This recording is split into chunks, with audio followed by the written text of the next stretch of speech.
Hello gardeners. As November settles in and frost warnings become regular occurrences, most gardeners turn their attention to what's visible, covering tender perennials, harvesting the last vegetables, cleaning up spent plants. But while you're focused on the surface drama, an entire universe of life beneath your feet is preparing for its own survival challenge.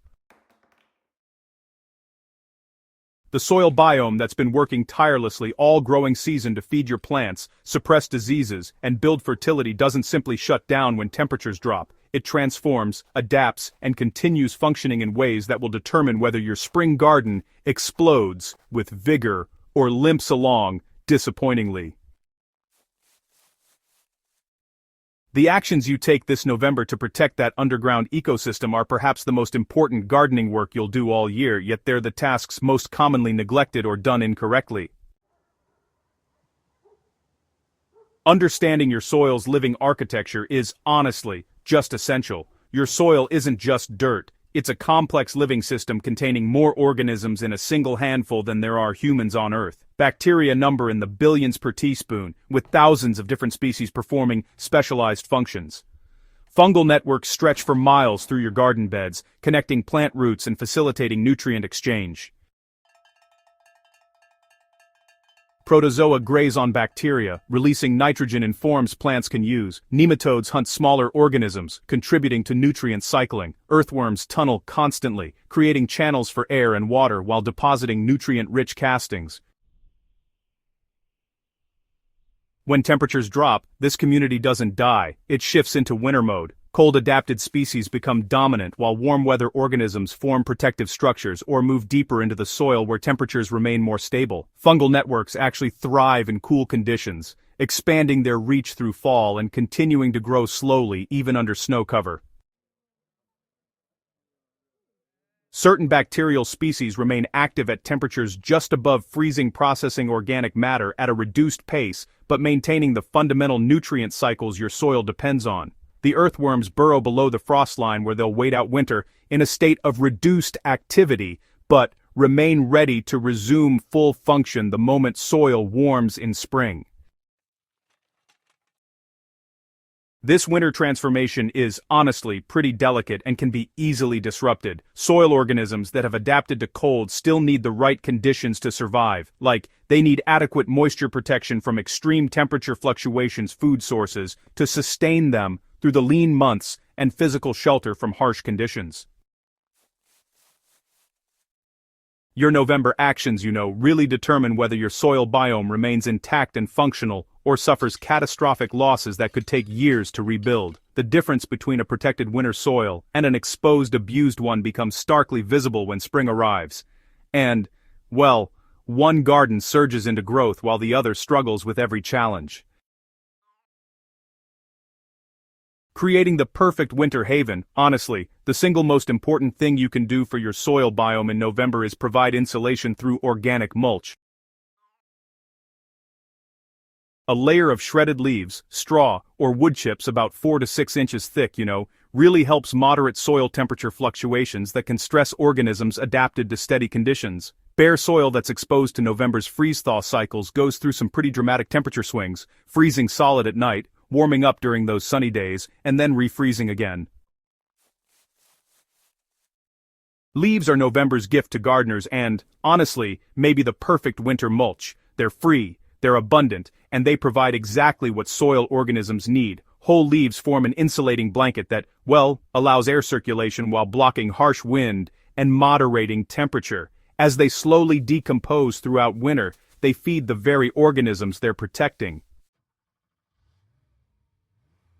If you can, shred leaves with a mower. Shredded leaves settle into a denser mat that stays in place better during winter storms, but still lets water and air through. Oak leaves are especially valuable for their slow decomposition rate and excellent structure, but really, any leaves work beautifully except black walnut, which contains juglone that inhibits many plants. Before applying mulch, you'll want to add a substantial layer of compost if you have it available. Go ahead and spread about 2 to 3 inches of finished compost across your beds, and then top that with the insulating mulch layer. This compost, by the way, serves as a slow-release food source for soil organisms throughout winter.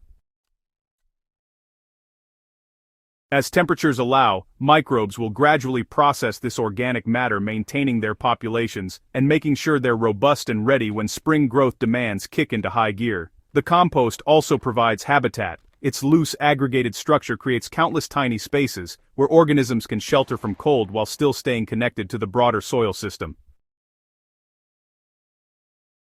Water management becomes critical in November. Soil organisms need moisture to function, but waterlogged conditions are deadly, especially as temperatures drop. Cold, saturated soil becomes anaerobic as organisms consume available oxygen faster than it can be replenished through the dense, wet medium.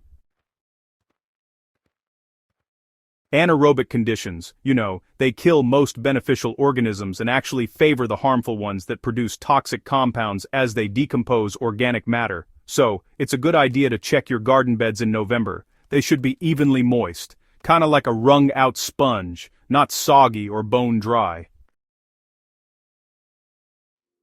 If you're experiencing heavy November rains, make sure your beds drain properly. You can add organic matter to improve structure in clay soils, or even create slight crowns in the centers of your beds so water sheds to the edges instead of pooling. The November tillage question. This is honestly one of the most controversial topics in fall gardening, whether to till or turn soil before winter. Traditional advice often recommends fall tillage to expose soil to freeze-thaw cycles, which can help break up clay and, kill overwintering pests. So, modern soil science tells a different story, one where fall tillage does far more harm than good to your soil biome. Every time you disrupt soil structure through tilling, you're actually destroying the intricate architecture that organisms have built all season. Fungal networks that took months to establish get shredded. Earthworm burrows that provide drainage and aeration collapse. Soil aggregates that protect organic matter and provide organism habitat break apart. The organisms themselves suffer direct mortality from tillage, but honestly, the structural damage may be even more harmful. Exposed to November air, tilled soil loses moisture rapidly, forcing organisms to expend energy seeking wetter depths rather than preparing for winter dormancy.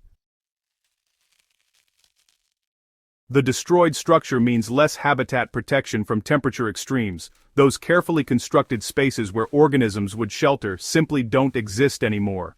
Increased soil temperature from turning brings organisms out of their cold-adapted state right before conditions deteriorate further, causing stress and death that wouldn't occur in undisturbed soil. If you absolutely must incorporate amendments or address serious compaction, do your tillage in early November at the latest, then immediately cover the disturbed soil with thick organic mulch. This gives organisms a few weeks to re-establish some structure and find shelter before deep cold arrives. But the better approach is avoiding fall tillage entirely. Top dress with compost and amendments that will gradually incorporate through the action of earthworms and weather. Use a broad fork to address compaction without inverting soil layers or destroying structure. Your spring soil will be far more alive and functional if you leave it undisturbed through fall and winter. Supporting the winter workforce. While most soil life slows down in cold weather, certain organisms remain remarkably active and, they really deserve special consideration. Cold-adapted bacteria and fungi process organic matter even at temperatures hovering just above freezing, releasing nutrients that prevent leaching and help maintain the chemical conditions other organisms need. These winter workers are your garden's night shift, keeping essential systems running while the main workforce rests. They require food sources that, remain accessible in cold conditions, materials that don't freeze solid or become unavailable when water turns to ice. This is where the type of organic matter you apply makes a significant difference. Fresh green materials high in nitrogen freeze solid and, honestly, become unavailable to organisms until the spring thaw. Brown materials, like dry leaves, straw, and wood chips, retain their structure in frozen conditions and provide surfaces where cold-adapted bacteria can continue functioning. Finished compost, remains biologically active even in very cold soil because its complex structure prevents complete freezing. Its diverse particle sizes ensure that some surfaces stay accessible to organisms, no matter the conditions. Avoid applying synthetic fertilizers in fall, even if you're adding other nutrients. These concentrated salts stress soil organisms that are adapted to slow, gradual nutrient availability. The sudden influx of soluble nutrients just throws off the delicate balance organisms have established, and in cold conditions, they really can't process these materials quickly enough to prevent problems. Excess salts can also lower the freezing point of soil water, causing freeze damage to organisms that would otherwise survive normal winter conditions. So, stick with organic amendments that release nutrients gradually through biological processes. The organisms themselves regulate the release rate, ensuring nutrients become available when and where they're needed, without overwhelming the system. So, the spring payoff is really something to see. Gardens that go into winter with protected, thriving soil biomes, well, they show dramatically different spring behavior compared to those left exposed or, abused.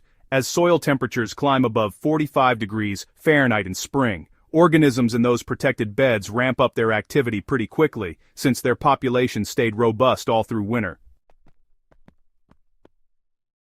Seeds, they germinate faster in this kind of biologically active soil, and transplants, well, they establish way more rapidly, because beneficial organisms are right there, immediately colonizing those new root systems, offering protection against pathogens and helping with nutrient uptake. Early growth is, honestly, a lot more vigorous because nutrients are already cycling efficiently. The biological machinery is running smoothly, not just sputtering to life after a long winter dormancy. These differences, they really compound throughout the whole growing season. Plants in well-protected beds show much better stress tolerance, since their root systems have immediate access to mature fungal networks that help extend water and nutrient gathering.